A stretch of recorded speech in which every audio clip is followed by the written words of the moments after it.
opiniones federales. Quien te habla, Julieta Valencia, te da la bienvenida a este programa donde vamos a tener este invitado de lujo, el doctor Daniel Sapsay, catedrático argentino, especialista en Derecho Constitucional. Hoy un tema candente en todo el país. ¿Qué está pasando a nivel institucional en los distintos poderes del Estado, a nivel nacional, a nivel provincial, a nivel municipal? Para abordar estos temas tenemos ni más ni menos que un invitado de lujo, el doctor Daniel Sapsay, constitucionalista argentino. Ha escrito muchísimos libros, entre ellos un manual de constitucional, una de las materias más importantes del derecho en nuestro país. Bienvenido, Daniel, ¿cómo estás? Un placer de que me entrevistes, yo estoy muy bien. Es un tema muy amplio y muy importante. Evidentemente, un país que pretende ser republicano necesita de instituciones fuertes. Para que sean fuertes, tienen que ser observadas, en especial por los gobernantes, porque son los que precisamente dan el ejemplo. Si los gobernantes no las observan, para abajo el ejemplo es pésimo y se produce una situación de anomia. Es importante esta palabra anomia porque en general nosotros que estamos en el tecnicismo la entendemos, pero quizás los políticos ni siquiera la quieren interpretar. Y eso estábamos hablando en el backstage hace un rato, y vos me decías algo que me pareció totalmente atinado. Vos decís, los políticos a veces no es que no sepan, sino que no quieren respetar las instituciones o la Constitución. Sí, así es decir, se aplica cuando les viene bien, si no, se pasa por encima. Lamentablemente la pregunta, ¿y la justicia qué hace? Y la justicia muchas veces dicta fallos que sancionan esas conductas, pero el problema es que no se cumplen la mayoría de esos fallos. No tenemos más que recordar el célebre caso del Procurador General de Santa Cruz, Eduardo Sosa, que quedó sin cargo porque el gobernador, por entonces Néstor Kirchner, decidió dividir la Procuración General en Fiscalía General y Defensoría General. Entonces dijo, ya no hay más cargos, ya no existe ese cargo, ya no es más. Bueno, yo lo representé, lo patrociné en todo lo que fue fuera de la provincia, es decir, recursos extraordinarios, la queja y demás. Pese a que conseguimos varios fallos a favor de la restitución, nunca se cumplió. O sea, es un caso que se utiliza muchísimo, inclusive cuando se analiza la problemática, ¿no? Inclusive el célebre libro de Carlos Santiago Nino, que escribió poco antes de morir, Un país al margen de la ley. ¿Por qué pensás que se permite que no se cumplan los fallos? ¿Qué es lo que está fallando dentro del andamiaje institucional en nuestro país? Bueno, a diferencia de la Corte Suprema de los Estados Unidos de Norteamérica, y tomo ese ejemplo porque nosotros es el modelo de esa Constitución, la Constitución de la Filadelfia, la que tomamos para la parte de organización de poderes, ¿no? Allí la Corte Suprema tiene una policía judicial, es decir, tiene un cuerpo que si no se cumple un fallo, cosa que no pasa ya, pero bueno, si llegase a pasar, exige compulsivamente que se cumpla. Acá no hay tal institución. Ahí ya hay una falencia muy importante. Claro, porque una cosa es que esté el fallo, exactamente, una cosa es que esté el fallo, otra cosa es que se cumpla y aparentemente, como vos decís, pareciera que allá se cumple misteriosamente, y no es tan misteriosamente, sino porque tienen este otro organismo que hace, que controla, que vigila, que logra que los fallos se cumplan. Así es, compulsivamente, si no se cumplen, que es lo que debe ocurrir. Porque si no, se destruye la separación de poderes. La separación de poderes es uno de los requisitos fundamentales de un sistema democrático. Esto es importante y ahí voy a hacer especial hincapié porque en general, y te llevo a mi provincia, Salta, tenemos algunos reglamentos internos de, por ejemplo, el Poder Legislativo de la provincia, que yo te he enviado el reglamento interno, donde, bueno, nosotros sabemos que como misiones y funciones de un legislador está ser órgano de contralor del Poder Ejecutivo para ver de qué manera se aplica los fondos públicos, de qué manera se administra. El presupuesto. Exactamente. Y por el otro lado, bueno, obviamente legislar, armar, digamos, el andamiaje legal para que la sociedad se pueda manejar de una manera prudente. Ahora, ¿cómo pueden los reglamentos internos de esos cuerpos superar la democracia? Porque en definitiva están mandando al pedido de informe que pueda hacer la minoría a una votación de mayoría.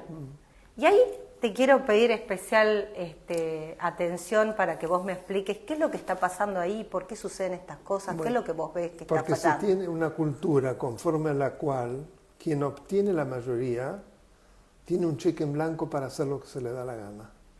Y olvida que cuando nosotros votamos a nuestros gobernantes, lo hacemos en el marco de una constitución, de tratados internacionales y de leyes. No es una cosa suelta. Pero bueno, lamentablemente no se entiende así. Por eso ocurre, como vos bien decís, semejante disparate, que una norma muy inferior, como es un reglamento de una Cámara, puede violar impunemente la ley fundamental, la Constitución. Efectivamente, siento como que en definitiva lo que viola es la democracia, ¿no? Porque si tenemos un régimen político que es la democracia, tiene que ver con la representación en los parlamentos de las minorías. Es decir, si no respetamos lo que la minoría quiere preguntar, quiere investigar, quiere cuestionar, ¿no estamos respetando la democracia? ¿Puede ser así? Sí, está muy claro. Es muy interesante acá citar a otro gran politólogo y pensador político como el Ferraioli, que Ferraioli decía, lo importante en un sistema democrático no es la capacidad para gobernar de quien obtiene mayoría, sino cuál es el respeto del lugar de las minorías. Cuando eso funciona, recién funciona la democracia. Si no, es una democracia por imposición que en realidad está violando los derechos de gran parte de la población, porque no se escucha ni se tiene en cuenta los derechos que tienen las minorías, por supuesto. Claro, yo creo que la forma de tener participación las minorías sí o sí es el sistema democrático. Pero claro, porque es lo que nos permite, inclusive con el sistema DONT, lograr que las minorías estén representadas dentro de los cuerpos legislativos. En San Lorenzo, nosotros Salta tiene, el departamento de Salta tiene 2 municipios, el de Salta Ciudad y el de San Lorenzo, que son los 2 municipios que conforman, digamos, el departamento capital. En el caso de San Lorenzo, del municipio de San Lorenzo, también el reglamento interno del Consejo Deliberante lo que pide es directamente la aprobación de la mayoría de los concejales a la hora de hacer un pedido de informe. Es más, han llegado un poco más lejos. Han llegado a sancionar y a dejar fuera del Consejo Deliberante a un par, digamos, que representaba a la minoría y la han dejado sin el cargo, la han destituido por hacer un pedido de informe obviamente desde la minoría, por hacer un pedido de informe al Poder Ejecutivo. Lo que vos me comentás es gravísimo, porque eso sí que aplasta totalmente el sistema democrático. Convengamos que el pedido de informes es fundamentalmente un derecho de las minorías. Las mayorías no van a pedir informes, los pedidos de informes, aclaramos para la audiencia, se hacen al Poder Ejecutivo, puede ser directamente al gobernador, algún ministro, etcétera, para que explique una situación. Eso es un derecho total de las minorías. Si no solo se les impide, sino que además se llega a la remoción de un concejal porque pidió informe, es de una gravedad extrema. O sea, eso debería dar lugar a la exclusión de quienes lo removieron tan inconstitucionalmente ese concejal. En este punto, la justicia, cuando se acudió a la justicia dijo que eso era algo que tenía que resolver ese poder, que ellos no podían hacer la intromisión en un poder que no fuera... ¿No te suena raro? Bueno, eso es lo que se llamó durante mucho tiempo las cuestiones políticas no judiciables.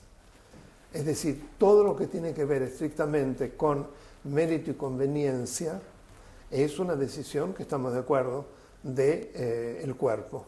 Pero acá, que en cambio, cuando lo que se viola es el procedimiento para tomar decisión, que es clarísimo esto, ahí sí la justicia debe intervenir, porque debe restituir las normas que permiten, que en este caso, que funcionen las minorías. No sé si queda claro. Sí, a mí me queda clarísimo, porque la verdad que yo siento como que en este proceso están comprometiendo no solo a la democracia, a la Constitución, sino inclusive al trabajo de ese concejal, claro, que se tomó el atrevimiento, si así lo queremos llamar, atrevimiento, que no es atrevimiento, cumpliendo hizo uso de sus funciones. Uno de sus derechos legislativos. Exactamente.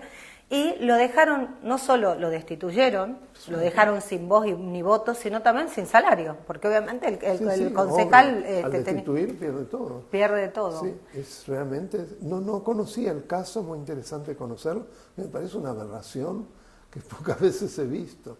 Sí, es común que haya distintos procedimientos para amenazar, en fin, ya sabemos, los sistemas mafiosos, pseudomafiosos. No digo que esté bien, pero es una cosa no tan abiertamente grosera. Esto ya es una grosería, es un avasallamiento sin límites, realmente. Sí, y ahora también en este mismo distrito han votado los concejales una ordenanza que limita las funciones del intendente, o sea, funciones que son inherentes al Poder Ejecutivo, como, bueno, ahora está como un poco en boga los derechos del animal, pero más allá de los derechos del animal, los derechos del ciudadano a no sufrir enfermedades zoonóticas y el tema de la salud por contagio animal, porque en general uno puede decir, bueno, pero mi perro está perfecto en mi casa, yo lo tengo vacunado, lo tengo reglamentario. Pero el perrito sale a la plaza y toma contacto con un animal de la calle y lleva la enfermedad a la familia. Entonces esas enfermedades zoonóticas van un poco más allá no sé si más allá, quizás ahora está en boga mucho el derecho animal, pero sí las enfermedades zoonóticas han sido siempre una obligación de las municipalidades, es decir, del Poder Ejecutivo, tratar de controlar la población callejera para evitar las enfermedades zoonóticas. Antes se hacía pagando una jaula, un tractor, un señor que iba, capturaba a los perros, los llevaban, los ahogaban con gas.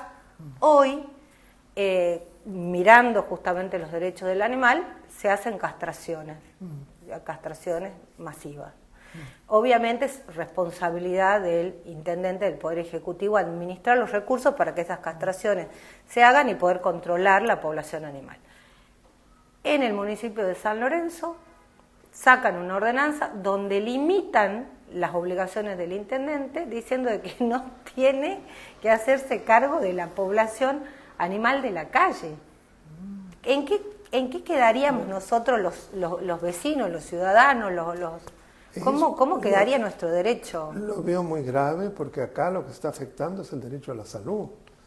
Y el derecho a la salud está previsto en el Pacto de Naciones Unidas sobre Derechos Económicos, Sociales y Culturales, lo que se conoce abreviado las DESC, que tiene jerarquía constitucional. O sea que acá, fíjate vos, por una absolutamente inconstitucional e inconvencional, porque está violando una convención internacional, puede llevar a que la Argentina tenga responsabilidad internacional por el incumplimiento precisamente de ese convenio que además, por el inciso, el artículo 75, inciso 22, tiene jerarquía constitucional. O sea, lo veo gravísimo. Esto, eventualmente, a quien interponga una acción, una vez que pueda agotar la vía provincial, llegaría por recurso extraordinario a la Corte Suprema de la Nación, porque lo que está en juego es precisamente la violación de un tratado internacional. Es increíble cómo el desgaste de las instituciones procede a través de la ignorancia y la inoperancia de algunos funcionarios públicos, porque en definitiva esta norma, esta ordenanza, se votó por la mayoría Estas mayorías que vos decís que son bastante impunes, que terminan siendo como los peones del intendente, claro, prácticamente, porque cumplen a rajatabla. Tanto es así que a mí me dio curiosidad porque uno de los concejales, después de haberla votado, pues yo dije, ¿qué está pasando? Quiero saber de qué se trata. Le pidió a otro colega si tenía la norma, después de haberla votado. O sea que no la había leído, evidentemente. Es muy gracioso esto, o triste. Mayorías automáticas. Sí. Votan cualquier cosa. Sí, claro, es muy grave. Pero yo vuelvo al asunto anterior. Para mí no es por ignorancia. Es por no querer cumplir la norma. ¿Vos sabés no que, le conviene. Vos sabés que hay, inclusive en esta ordenanza, y en esto te quiero pedir una especial atención a este punto, que la municipalidad, se reserva el derecho a castrar un perro de la calle. ¿Cómo es que se reserva el derecho?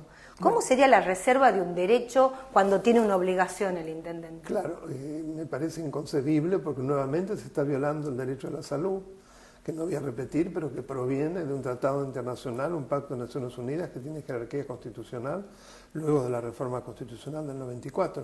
O sea que caemos nuevamente en una situación similar a la que yo trataba de explicar antes. Es increíble que el desgaste de las instituciones nos esté llevando a limitar de manera tal la democracia que la mayoría de los ciudadanos terminó votando. Creo que la figura de Milei representa la antipolítica. ¿Qué opinión? El hartazgo frente a las pocas soluciones que dan los partidos tradicionales, ¿no? Mira, yo creo que fue un síntoma, Milei, sin lugar a dudas. Contame un poco eso. Fue un síntoma precisamente del mal funcionamiento del sistema, pero no solo eso, de que el sistema no solucionaba las graves carencias y las graves necesidades de la población. O sea, si la política no da soluciones y el tiempo pasa, y lo que ve la gente es un hartazgo, o se la compra con los planes que poco a poco ni siquiera sirven para cubrir las primeras necesidades, se le exige además de manera humillante que deba asistir a manifestaciones, piquetes, todas las deformaciones que conocemos propias de un sistema de caudillos, ¿no? El caudillismo. Entonces la gente busca a alguien que supuestamente, en este caso Milei, pero se repite un poco en el mundo, Bolsonaro, pensá ahora Marine Le Pen en Francia, Giorgia Meloni, Trump, podríamos seguir. Busca a alguien que precisamente lo que le habla es absolutamente en contra de todo eso y que para solucionar va a tomar medidas extremas. Cuando dicen Milei está haciendo lo que dijo que iba a hacer, sí, es cierto. Lo que pasa es que es un costo fenomenal, ¿no? ¿Vos pensás que el costo va directo apuntado a la clase media o pensás que el costo lo está pagando toda la sociedad argentina? Mira, se dijo que iba a ir contra la casta, ¿te acordás que fue otra muy inteligentísima palabra que utiliza Milei, que es un gran comunicador, sin lugar a dudas? Utilizó la palabra motosierra y utilizó la palabra casta, que fueron dos talismanes extraordinarios para ganar las elecciones, ¿no?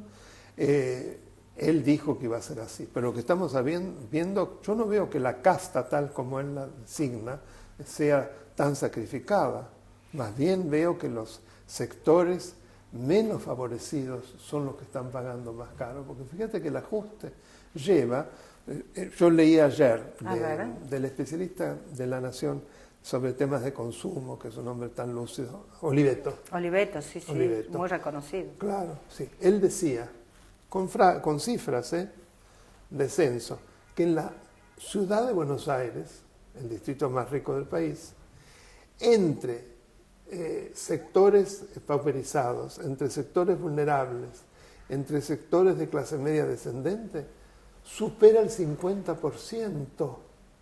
¿Vos te das cuenta de lo que estamos hablando? Entonces, con lo cual, gran parte de ese colectivo, con lo que cobra, sobre todo los jubilados, no le alcanza para cubrir ni una semana, ¿no? Inclusive, si lo miramos a nivel económico, las políticas públicas que él está aplicando atentan pura y exclusivamente al bolsillo del consumidor de la educación privada, que es la clase media, la salud privada, que es la clase medicamentos, media, de exactamente, nuevo, sí. que es la clase media. En general, digamos, la clase media consume y los servicios que en general la clase media no está colgada, Claro. entonces, y han subido. Entonces, las tres políticas públicas que más ruido hicieron en el bolsillo de los ciudadanos son la liberación de estos, ¿cómo se llama? Tarifas, Sí. de estas tarifas, y al lugar que más ha golpeado es a la clase media. ¿Vos pensás que la política, desde que asumió en el 83 Raúl Alfonsín a la fecha, algún político se dedicó a mejorar la situación de la clase media? Bueno, yo creo que Alfonsín sin duda tuvo una gran virtud, que es haber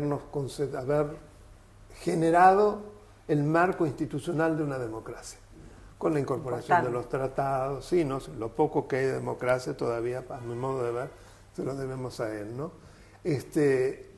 Ahora bien, eso ya es muy importante. Él decía que con democracia se come, se vive, se educa. Exactamente. Lamentablemente los hechos demostraron que no es así. Es mucho más complejo el tema, ¿no?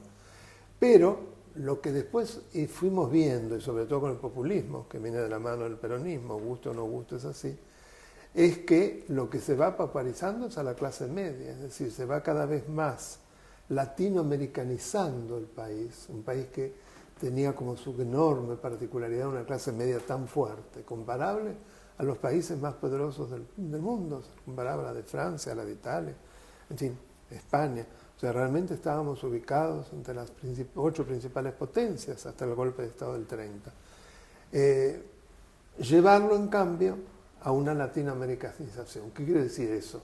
O muy pobres o muy ricos. Claro, los dos extremos. Los dos extremos. Que yo siempre digo que es como que ha comenzado un proceso donde la clase media ha dejado de ser económicamente media para pasar a ser económicamente baja, pero que aún tiene un resabio de esa cultura de clase educación. Media, entonces culturalmente media, pero sí. económicamente baja. Pero económicamente no puede. Y la verdad que este tipo de políticas donde se termina de desatar, digamos, las tarifas, va a llevar a debatirse la clase media si realmente tiene que pagar inglés, si tiene que pagar un colegio privado, si es que tiene que hacer uso de las instalaciones públicas en cuanto a salud. Creo que ahí va a venir el descenso cultural. ¿Vos cómo lo ves? Yo creo que ya empieza. Además, genera una especie, ¿cómo podría decir?, de morderse la cola, porque, a ver, si la gente tiene que dejar las prepagas, como ya está pasando, porque realmente no las puede pagar, y va al hospital público, el hospital público todavía sigue siendo a nivel técnico de una gran calidad. Sí, todavía efectivamente. Los grandes profesores, tal. Pero no puede proveer ni la gasa. O sea, es una cosa lamentable. Sábanas, en fin, algodones. Entonces, ¿qué va a pasar? Que al saturarse la salud pública, ¿por qué digo como morderse la cola? Eso, en definitiva, es mayor presupuesto del Estado para cubrir eso. O sea, es como una engañifa, si vale la palabra, lo que estamos viviendo. Efectivamente, esto va a terminar de colapsar el sistema público. Claro, Eso es lo que venía fallando, va a terminar de colapsar, porque en definitiva va a tener que absorber una franja, digamos, una demanda, de gente y no... Sí. Exactamente. Y es muy... Me gusta esto de latinoamericanizando, porque es cierto, en el proceso de América Latina, en general en los países más característicos de América Latina, Bolivia, Perú, la clase media no existe. Hace mucho tiempo dejó de existir. No, eso ya es algo estructural. Todos los centroamericanos, salvo Costa Rica, en fin, efectivamente, esa era la característica, la no existencia casi de clase media y la polarización, como vos decías, o muy alta o gente indigente. No hay, lo cual es trágico como estructura. Y es muy violento, además. Es muy violento. Que genera fenómenos de violencia enormes. Es decir, la gente rica se tiene que armar hasta los dientes, tener todo tipo autos blindados. Te cuento que el fiscal ahí de San Lorenzo, cuento de San Lorenzo porque es de donde vivo. Es una pero provincia preciosa. Es precioso Salta, sí, se está viniendo abajo lamentablemente. Qué pero lástima. Bueno, y es la falta de respeto a las instituciones. Claro, el fiscal, en vez de decir, bueno, hay que ver, tenemos que investigar, no, el fiscal dijo, como solución se tienen que poner rejas, tienen que poner cámaras, o sea, nos vuelca a los ciudadanos la responsabilidad del Estado, que es cuidarnos, en definitiva. Nuevamente se delega lo que debe ser a cargo del Estado en los mismos ciudadanos, que muchos no pueden. Al final... No les da el bolsillo. No, pero al final es una trampa. ¿Por qué? Porque en definitiva nosotros tributamos, ¿para qué? Para pagarle el sueldo a aquellos que tienen que administrar un recurso que no nos lo quieren dar. Sí, todo es una trampa, por eso yo hablaba de que era como una engañifa. Buen término. Un neologismo.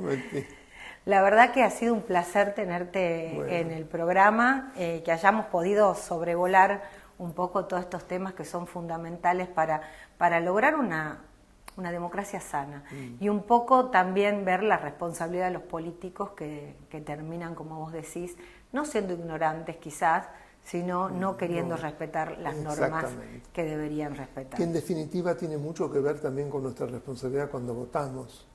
También. Lo que pasa es que, ¿sabés qué nos hacen los políticos? Claro. Nos dividen la oposición y nos hacen votar entre Jack el Destripador, el muñeco asesino y el candidato que ellos quieren. Sí, entonces la gente orejudo. Y el petiso orejudo de Tierra del Fuego. Así es. Muchísimas gracias, Daniel. Un gran placer el diálogo.